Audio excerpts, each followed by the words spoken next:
Assalamualaikum warahmatullahi wabarakatuh. Bismillah, alhamdulillah, salatu wassalamu rasulillah Sayyidina Muhammad ibn Abdillah wa ala alihi wa sahbihi wa mawalah la hawla wa la quwata illa billah amma ba'd.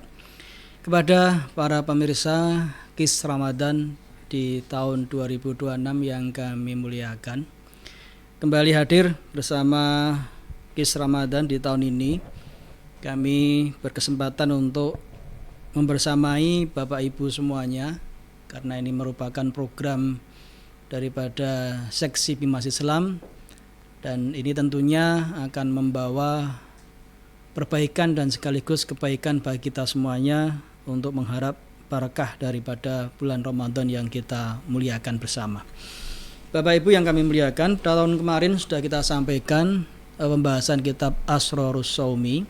Kemarin kita sampaikan pembahasan mengenai rahasia-rahasia bulan Ramadan, yang mana Imam Al-Ghazali membaginya menjadi beberapa tingkatan, dan tingkatan-tingkatan itu merupakan sebuah parameter ukuran bagaimana masing-masing diri kita memposisikan diri selaku seorang shaimin. Apakah kita akan menjadi puasanya orang awam seperti biasanya yang hanya membatasi tidak makan dan minum ataupun mencegah syahwat, atau kita bisa menaik derajat menjadi puasanya saumul khusus, ya, puasanya orang yang khusus, yang mana tidak hanya mencegah daripada hal-hal yang membatalkan puasa, tetapi juga mencegah semua badan kita, ya, baik penglihatan, tangan, mulut, telinga dan lain sebagainya, agar terhindar dari perbuatan dosa. Yang paling tinggi derajatnya adalah puasanya saumul khususil khusus.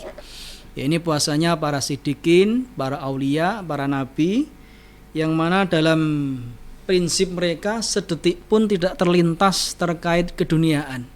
Sehingga jika dalam hati maupun pikiran mereka terlintas sedetik pun, ya, terkait keduniaan, maka batallah puasanya.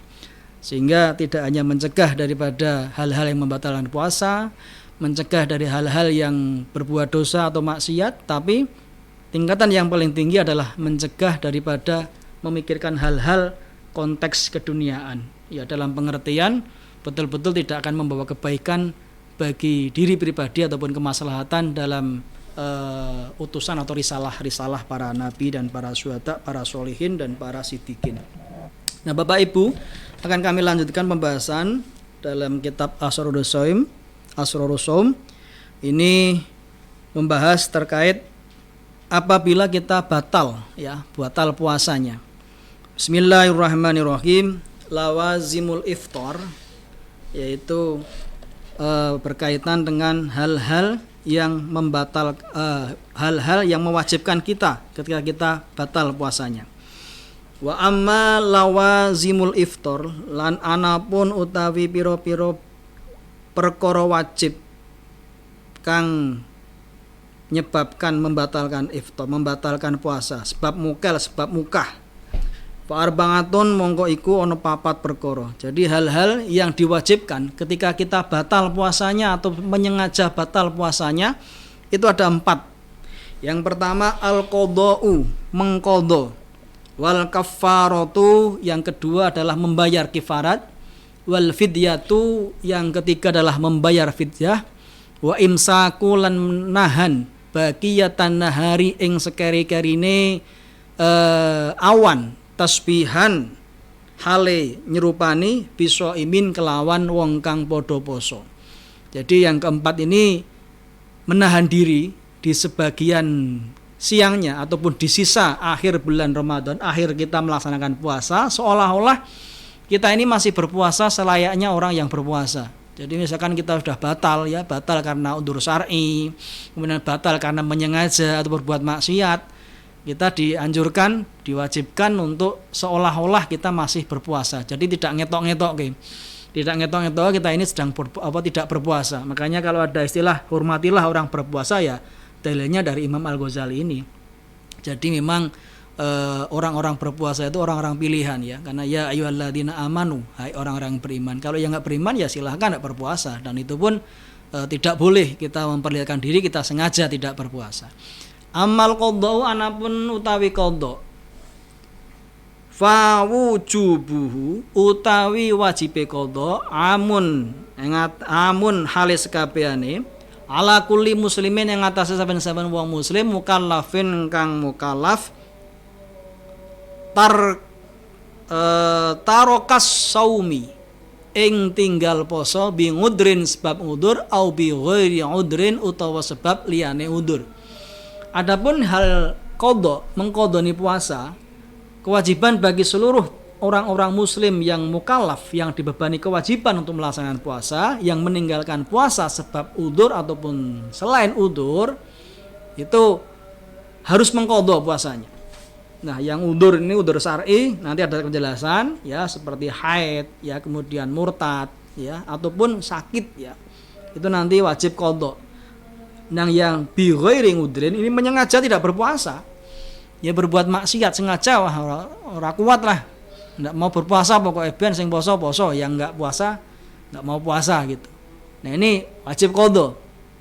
Nah, di sini disebutkan fal haidu monggo utawi wong kang haid.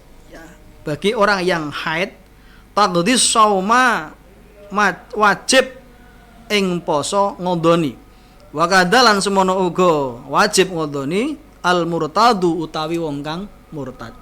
Jadi orang yang haid itu wajib mengkodoni. Misalkan ya suatu ketika ataupun hari ini ya Mbak Niken misalkan ya, Mbak Niken di tengah hari jam 12 atau jam 1 tiba-tiba haid.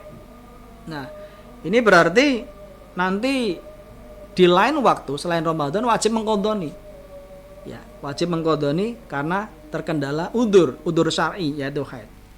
Wa kadalan semono uga mengkono-mengkono taghdis saum al murtadu utawi wong kang murtad, yaitu orang yang murtad. Tiba-tiba ketika melaksanakan puasa kok apa ya? Hatinya kok terus malik, berubah. Tidak yakin dengan ketentuan ataupun syariat Islam dan menjadi murtad. Nah, ketika nanti hidayah itu datang kembali, maka orang tersebut adalah wajib dibebankan untuk mengqadha puasanya. Wa amal kafiru mongko ana pun utawi wong kang kafir wasobiyu lan wong kang cilik cah cilik wal majnunu lan wong kang edan ODGJ fala qadha alaihim mongko ora ana jinise qadha iku maujud alaihim atase kafir sobi majnun. Nah, kafir, orang kafir ya, non muslim non sewu yang tidak beragama Islam, mungkin ini arahnya yang tidak beriman ya, karena ya ayyuhalladzina amanu kutiba alaikumusiyam. Jadi yang tidak beriman, kemudian anak kecil ODGJ itu tidak diwajibkan berqadha daripada puasanya. Ya, karena tidak termasuk apa ya, tidak termasuk mukallaf lah ya, tidak termasuk dibebani kewajiban untuk berpuasa. Dan kami lanjutkan lagi wala yustaratu lan ora disyaratake den syaratake apa atatabu'u nuli fi qadai ramadhana ing dalem ngodoni sasi Ramadan walakin angin tetapine yaqdi ngodoni kaifa syaa hale kepiye karepe. Nah, di dalam mengqadhani puasa, misalkan kita puasanya batal 3 hari, 4 hari, 5 hari, 6 hari, itu tidak diwajibkan mengqadhanya secara berurutan, secara terus menerus. Boleh diselang-seling, pakai Senin Kemis juga boleh, pakai puasa Daud juga boleh. Sekarang puasa, besok tidak, sekarang puasa, besok tidak juga boleh. Nah, tidak disyaratkan, bebas, sesuai dengan kemampuan yang bersangkutan. Ya, mutafarraqan hale pisah-pisah wa majmu'an lan gabung ya, boleh dipisah-pisah, boleh digabung sesuai dengan kemampuannya saja. Wa amal kafaratu lan anapun utawi kafaroh fala tajibu mongko ora diwajibake kafaroh illa bil jimai kejaba wong kang lakoni jima secara sengaja. Nah, kifarah mengganti ya, bukan mengganti dengan puasa tapi mengganti dengan, nanti ada keterangannya, mengganti dengan memberikan budak, memberi makan orang miskin ya. Kemudian puasa 2 bulan berturut-turut. Kafarohnya ini hanya orang yang bersengaja jima di siang hari ya, ketika tidak kuat ya berhubungan suami istri, itu nanti ada kewajibannya membayar kafaroh. Wa amal istimna ulan anapun utawi ngalap seneng, wal aklu lan mangan, wa syurbulan ngombe, wa ma'ada lan perkara ada kang adal jima' akang liyane sak liyane jima' la tajibu mongko ora wajib bihi kelawan istimna kul surb apa kafaratun bayar kifarah. Nah, jadi yang diwajibkan membayar kafarah itu cuma yang jima secara sengaja, ya. Adapun yang mencari kesenangan di luar jima, kemudian makan, minum dan selain jima, maka tidak diwajibkan untuk membayar kafarah. Fal kafaratu mongko anapun utawi kafarah iku idku raqabatin merdekake budak. Fa in aksara mongko lamun rekoso ora kuwasa fasaumu mongko poso sahraini rong sasi mutatabi'aini kelawan nuli. Nah, kafarahnya orang yang sengaja jima ini wajib memerdekakan budak. Nah, karena di zaman sekarang Gen Z ya tidak ada budak lagi. Fa in aksara mongko lamun rekoso tidak kuasa, maka diganti dengan fasaumu sahraini mutatabi'aini. Berpuasa 2 bulan lamanya secara terus menerus berturut-turut, tidak boleh pisah-pisah. Nah, itu kewajibannya. Jadi budak itu diganti dengan puasa 2 bulan secara berturut-turut. Fa in ajaza mongko lamun apes, tidak kuasa, tidak mampu, ya. Fa it'amu mongko aweh mangan sitina swidak miskina ing wong kang miskin. Mudan sakmud. Jadi ketika tidak mampu melaksanakan puasa 2 bulan secara berturut-turut, maka kewajibannya adalah memberikan makan kepada fakir miskin yang berjumlah 60. Ya. Satu orangnya 1 mud. Nah, 1 mud itu kalau dalam bahasa sekarang ya 0,7 kg lah, 7 on lah. Ya, itu standarisasinya segitu. Naik turun ya kisaran seperti itulah. Boleh dibulatkan 1 kilo ya boleh kalau memang hatinya longgar ya untuk mencari berkah puasa, tidak apa-apa, silahkan. Tapi aturan fikihnya itu 0,7 ataupun 1 mud itu standarisasi dengan sok itu 0,7 kg ataupun berapa 7 on ya. Ini yang kedua membayar kafarah. Kemudian yang keempat, wa amal imsaku lan anapun utawi wong kang nahan ngeker bagiatan nahari ing dalem sekeri-kerine rino fayajibu mongko wajib alaman ing atase wong aswa kang maksiat bil fitri sebab kelawan mukah au qassara utawa wong kang ini maksudnya orang yang bermaksiat dengan niat menyengaja mukah ataupun qassara fihi rekoso tidak kuat, tidak mampu menjalani puasa, ya mungkin tergoda temannya, ya terganggu temannya yang tidak berpuasa, hanya ikut-ikutan tidak berpuasa, itu wajib menahan diri, ya tidak terus ngerokok di pinggir jalan, memperlihatkan makan minum di pinggir jalan, itu tidak boleh, ya makanya kalau ada segolongan ormas yang memerangi ini ya ini mungkin pakai dalil ini, tapi sebetulnya ya karena kita negara hukum tidak boleh, ya tidak boleh. Tapi memang dalam pembahasan Imam Al-Ghazali kita harus imsak, ya menahan, jangan terus memperlihatkan diri nantang-nantang orang yang sedang berpuasa, ini tidak boleh. Wala yajibulan ora wajib dan tidak diwajibkan alal haidi yang atasi wong kang haid idza tahurut apabila nyata ya pertelo imsaku bagiyatin nahariha menahan sekeri-kerine bagiyatin nahariha sisa daripada waktu berpuasanya, ya untuk orang yang haid itu tidak diwajibkan untuk imsak, ya sudah kalau mbak ini kan misalkan haid pada hari itu ya sudah makan aja, nggak usah terus delik nggak usah. Karena memang perempuan dimaklumi, ada unsur dimaklumi dan dimaafkan. Beda dengan laki-laki. Jadi laki-laki dan perempuan itu memang bedanya seperti itu. Ya, kalau memperlihatkan diri ya terus makan itu enggak apa-apa ya. Memang berarti berarti dia haid. Sudah masyarakat sudah mahum. Orang-orang sudah mahum nek wedok nek haid ya ora salat, ora poso. Nek wong lanang kan enggak mungkin, enggak ada. Laki-laki terus tidak salat itu enggak mungkin. Ya makanya dimaklumi kalau perempuan langsung tidak menahan diri itu tidak apa-apa.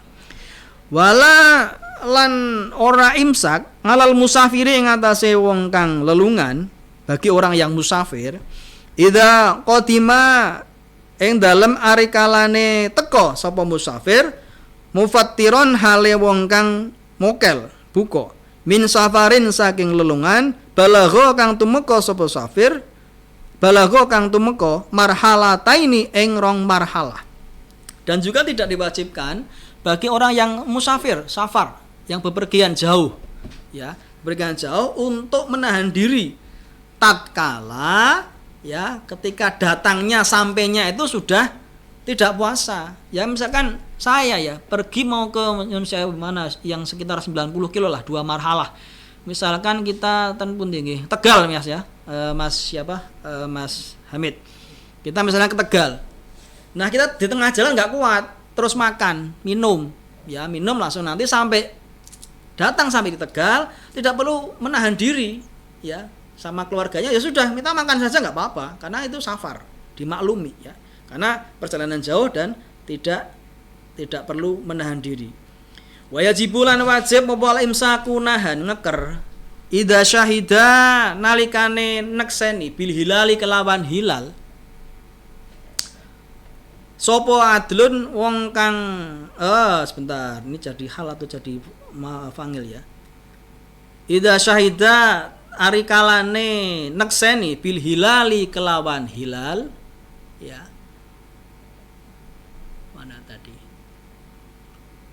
Adlun hale wong kang adil.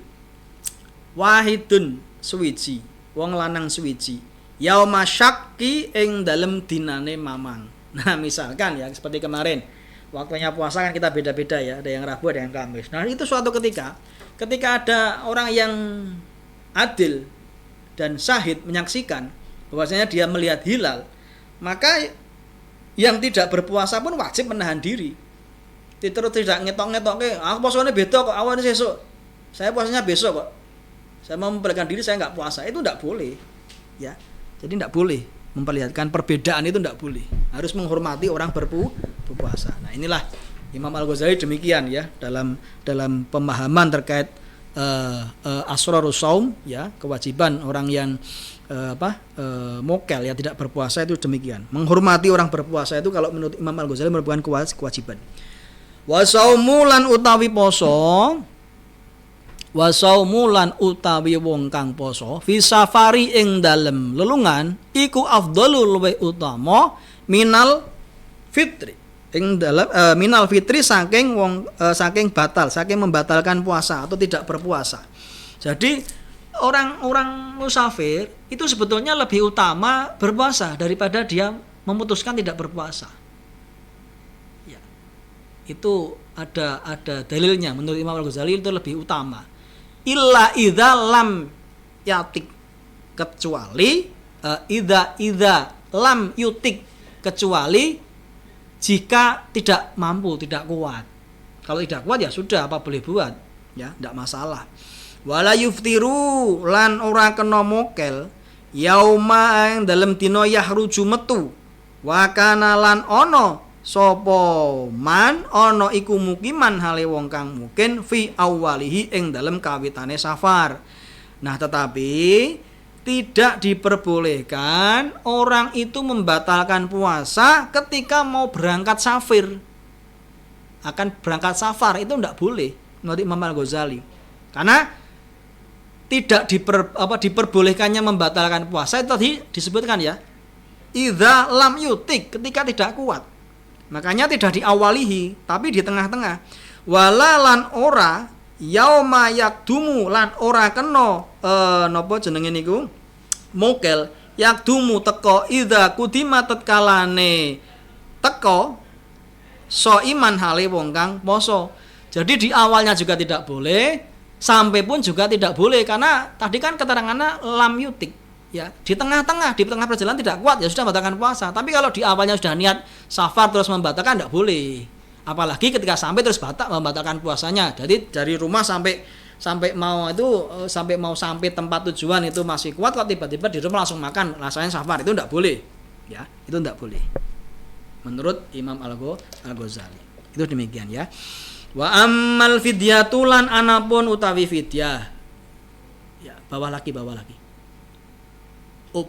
Ya, wa ammal fidyatu lan anapun utawi fidyah wa tajibu mongko wajib alal hamili ing atase wong kang hamil wal murdi'i lan wong kang nyusuni. Idza aftarata tatkalane mokel khaufan hale wedi ala waladihima ing atase anake niku wau murdi atau wong kang hamil. Jadi fidyah itu diwajibkan dibayar oleh orang yang hamil dan orang yang menyusui. Ketika dia berbuka takut atas keselamatan dirinya dan bayinya. Ya, ada yang berasumsi kalau saya puasa kasihan bayi saya lapar, saya nggak kuat menyusui. Boleh. Ya, itu boleh demikian, tetapi harus fidyah, harus membayar fidyah. Likuli yaumin ing dalem saben-saben dina mudu utawi mud hintotin dengan gandum, dengan beras.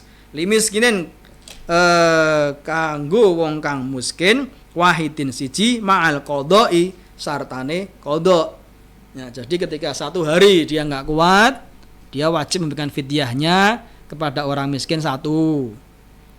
Sekali lagi nggak kuat lagi, memberikan fidyahnya satu. Nah, jumlah fidyahnya kan tadi sudah ada ketentuan, 0,7 ya, 0,7 kilogram. Wasyaikhu lan utawi wong kang tuwa al haramu renta tua bangka idza lam yasum tatkalane ora poso tasaddaqo mongko gawe sedekah angkuli yaumin saking saben-saben dina bimuddin kelawan sakmud. Termasuk orang yang tua bangka, tua renta, ya, itu juga tidak apa kalau tidak melaksanakan puasa, tapi itu tadi wajib fidyah. Ya, makanya yang membayar fidyah itu orang hamil, orang menyusui, ya, kemudian orang tua renta. Itu tidak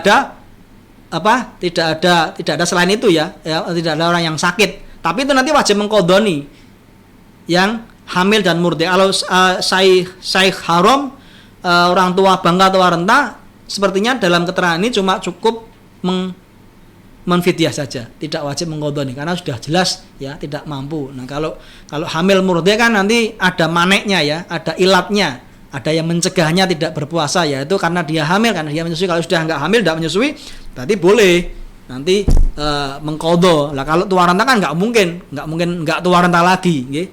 Jadi tetap harus fidyah kalau yang hamil sama murdi. 20 menit sudah cukup, Mbak? Pas ya? Oke. Nah, ini tadi dalam lawazimul iftar ya, kewajiban bagi orang-orang yang mukel yang membatalkan puasa ada 4 tadi ya. Qadha, bayar kifarat, ya, kemudian menahan diri, dan yang terakhir adalah fidyah. Yang mengqadhoni ini wajib bagi orang-orang muslim ya, yang meninggalkan puasa sebab udzur ataupun tanpa udzur, seperti orang haid itu udzur syar'i, murtad itu juga udzur syar'i ya. Kemudian kafir, sobi, majnun, ODGJ itu tidak wajib mengqadhoni karena tidak ada beban sebagai orang mukallaf. Kemudian yang membayar kifarat itu hanya khusus orang yang berjima siang hari ya, itu wajib membayar kifarah. Kifarahnya memberikan budak. Kalau tidak mampu puasa 2 bulan lamanya secara berturut-turut, tidak mampu memberikan makan kepada orang miskin sejumlah 60 orang, satu orangnya itu 1 mud.